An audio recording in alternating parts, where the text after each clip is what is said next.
Hi, hello everyone. Welcome to this session of my NPTEL course, Appreciating Linguistics, a Typological Approach. So, having seen these examples how languages resemble and differ in the choice of words and word forms, now we will go to the third syntactic parameter of variation. What was it? That was order of words. So, I talked about three different syntactic parameter of variation: the choice of words, choice of word forms, and then the word order. So, we have already discussed choice of words, the first one, the second one was the choice of word forms, and now I am moving to the choice of word order. Okay? We just discussed the first two syntactic parameters on the basis of which we are trying to find out the similarities, cross-linguistic again, cross-linguistic similarities and differences in the domain of syntactic typology. And then the third thing that we have in hand, the third parameter is the word order parameter. So, in case of like when we are trying to understand the word order parameter, primarily we will focus on three different grammatical categories. So, that is subject, object, and then the verb. I have given the data from two different languages, again from Muravsek's book. Instead of giving the regular English Hindi or English Telugu or English Kannada or English Odia example, here we have very different languages in hand. Please refer to this book, Introduction to Language and Linguistics, published by Cambridge University Press. When you have time, you will get a lot of other data samples. So, here we have two languages, one is Ainu, the other one is Samoan, right. So, in Ainu we see the word order is subject, then object, then verb. The mother borrowed rice. So, the mother is the subject, which is I think Toto here, borrowed would be isose, which is verb final, and in the middle we have the object which is amam, that is rice. So, mother, rice, borrowed. So, that is what the word order parameter is in a language like Ainu. However, the other language Samoan that we have, we see interestingly it starts from the verb. So, this is VSO. So, in case of VSO language, this one is the past tense marker, then we have the main predicate cut, then we have the subjunctive mood, and then John, which is the agent, then we have the classifier the, or you can call it a determiner, and then we have the object like the yam. So, John cut the yam is the construction which follows the VSO order in a language like Samoan. Okay. So, Ainu is SOV and Samoan is V, S and O. This is the word order that these languages they follow. So, there are many other examples. You can think about your own language. What do you think? Your language is SVO or SOV or VSO, the fourth one is VOS, and the final say like the last ones are OVS and OSV. So, these are the 6 possible word orders that languages follow. So, my suggestion for you would be to find out syntactically or going by the syntactic typology, does your language belong to any of these two, Ainu and Samoan, which category your language belongs to? If not, then what is the word order pattern of the languages that you speak? So, with this I'll give you some other like a detailed description about the choice of word forms and the choice of words later, but before that I would like to tell you what we should take home from this much of discussion that we have just had. The first thing in this section or in this discussion duration, what we have seen both the similarities and differences in the syntactic pattern of languages that involves the choice of words, word forms, and then the order of words. All the 3 parameters are equally relevant to identify the syntactic typology of languages. And on the basis of these 3 parameters that we have, remember I have to repeat it because these are the very important things to understand the syntactic typology domain. So, first you need to find out what is the choice of words these languages follow. Second, which form of the words that they choose. Third, which order the words are deployed or which order the words are assembled. On the basis of this, we zero down on, or we try to keep languages in separate, like in different categories or in different types. And using these three parameters, what we can do? We can formulate existential statements. So, these are the two existential statements that we have identified or that we can claim after the discussion that we have had about the choice of words and word forms. Okay. Now, the question, another question which should occur to you is that what is, okay, this is a pattern that we have identified, but what is the distribution of these patterns across languages? How many languages follow which category? Do we have data for that? Do we have statistics of it?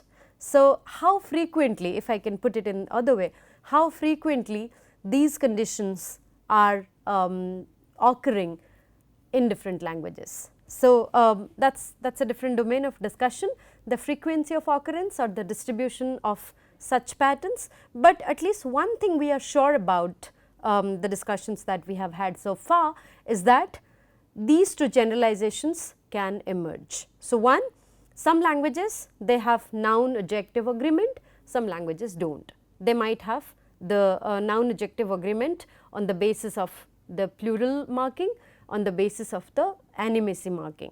Sometimes some other languages may not have any kind of matching between the nouns and adjectives.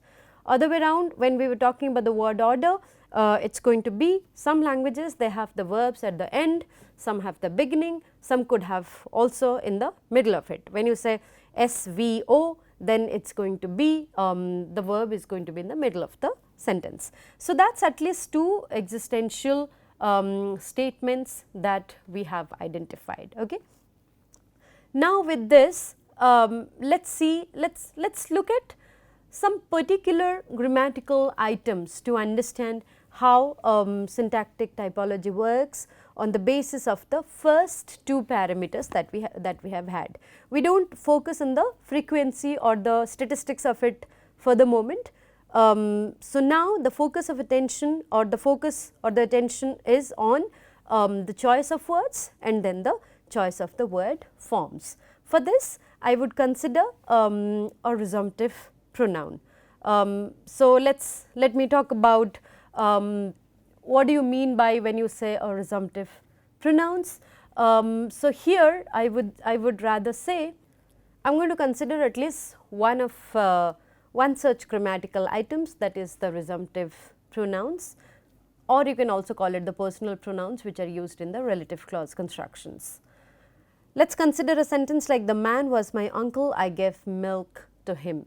So, this is not really a formal like this kind of construction you do not really find in formal English, rather this is extremely colloquial, but that is fine, we do not have any problem about it. And when we have a construction like the man that I gave milk to him was my uncle, it sounds a little weird. Okay. So, we will discuss these examples in a while, but for the moment let us look at how we are going to construct a sentence to understand the resumptive pronouns. Okay. So, this example, the first one that we have in hand, both of them they are semantically idle use of words, but like there is a kind of pronoun and there is also kind of noun, but for this discussion I am primarily going to talk about the pronouns. We have the nouns like uncle, we have the nouns like milk, but let us focus on the pronoun that is him, the personal pronoun or the resumptive pronoun, right. So, now see how this resumptive pronoun has been used in two different instances. When it is a simple construction, the man not really a simple, but then it seems to be a compound sentence. In this sense, the occurrence of the word in the first two sentences that differ, like the English sentences that we have, they differ in function. So, how they differ in function? In the first one, the man was my uncle, I gave milk to him. So, him means to the man, what it refers? It refers back to the man. I gave milk to the man and he is my uncle, right. However, in case of 6b, which is kind of colloquial, we do not really use it in the formal English style, but still when you say the man that I gave milk to was my uncle, in this construction it seems something does not contribute to the meaning of the sentence. Even without that him, without that resumptive pronoun, the sentence seems to be okay, not really much needed. So, it is like I can simply say the man that I gave milk to was my uncle, should be fine. And if I put the pronoun him, then also it is okay, but then you see there is a question mark here which is not really used in the formal English, but again I repeat. So, this is this kind of construction we generally see in the colloquial English. As far as English is concerned, this resumptive pronoun, it has two different ways of being used. When in constructions like the second, it may or may not be used. If you drop it, the sentence does not lose its semantics, but that does not work in a construction in Persian. So, consider the Persian data here, this be and u, so to him, it is mandatory, you just cannot drop it, you cannot drop him from the Persian example, but you can very much, so this is what you, right. So, English and Persian, which are two different languages, their choice of words are also different and their choice of word forms are also different.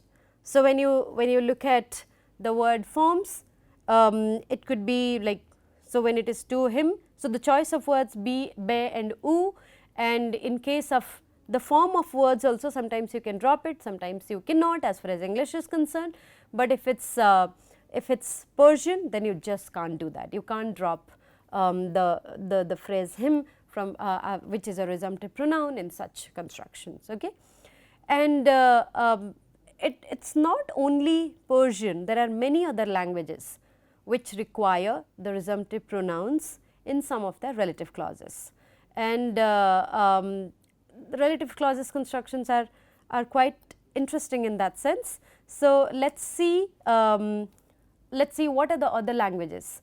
So, at least one language that we got to know is Persian, and then there could be other languages. For example, in most of the South Asian languages, it's relative correlative. So, the structure is going to be different. So, considering we have the correlative constructions, we will have a different sort of data altogether.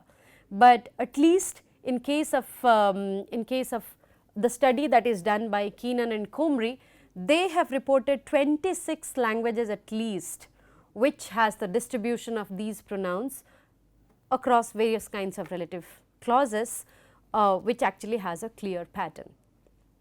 Okay. So, at least in Persian, if you refer to this book, Moravcik's book, you will get more data about it. Otherwise, read Keenan and Comrie. So, this is the work Keenan and Comrie, 1977. 1977, they have talked about relative clause constructions. Okay. So, of the 26 languages that they have studied, they saw that this kind of there is a pattern which can be drawn taking into account or considering the resumptive pronouns that we have. Okay. So, that is at least one set of data, or like one sort of sample that we have. And what Keenan and Comrie would claim or would contain is that this distribution, this followed a certain hierarchy, and which hierarchy? This is called accessibility hierarchy. So, this accessibility, I forgot to put it over here, the accessibility hierarchy will have the pattern something like this. The subject is highest accessible grammatical item.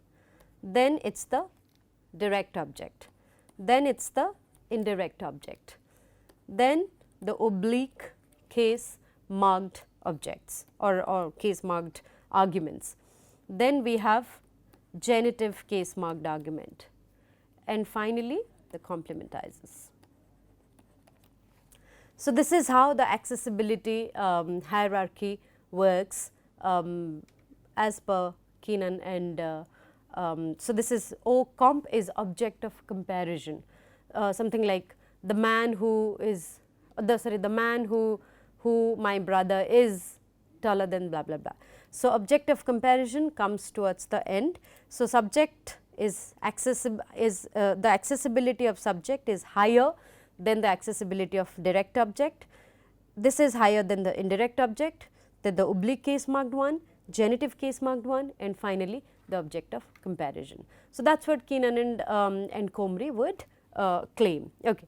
So, on the basis of this discussion of the resumptive pronouns and their distribution among world's languages, where they are mandatorily needed, sometimes they can be dropped and they are optional. In such cases, we actually draw, or Moravcsik and other typologists, they have drawn two parts of a generalization. So, what is the generalization?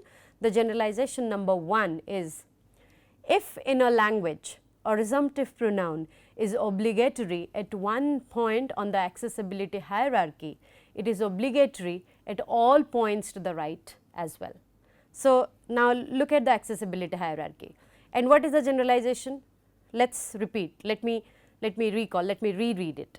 So, you have the accessibility hierarchy here. The first generalization number 1 section, like the first sub generalization 1a.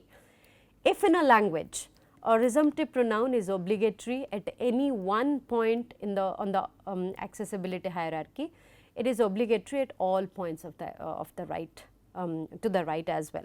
Let us say in the accessibility hierarchy of IO, which is indirect object, here if the resumptive pronoun is mandatory, it will be mandatory everything towards the right on the obligatory mark, like the oblique marked ones, the genitive marked ones, and the object of comparison.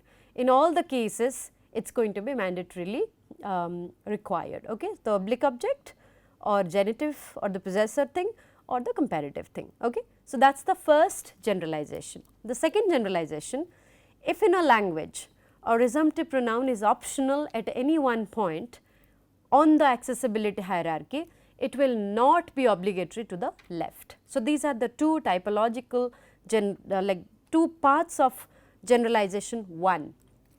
Let's recall, let's try to understand. The first generalization says, the first section or the first part of the generalization, any resumptive pronoun which is obligatory at any one point of the accessibility hierarchy, it is going to be obligatory at all the points to the right. What is the second one? If in a language a resumptive pronoun is optional at any point of the accessibility hierarchy, it is going to be optional on every point to the left. So, that is how we are going to understand the first set of generalization that we have. On this basis, let us look at the table that we have had. So, these are the predicted types, and we have some 6 types given over here, type 1, 2, 3, 4, 5, 6, and type 1, which one should be ruled out and which one should be ruled out as far as this left and right obligatory and optionality is concerned.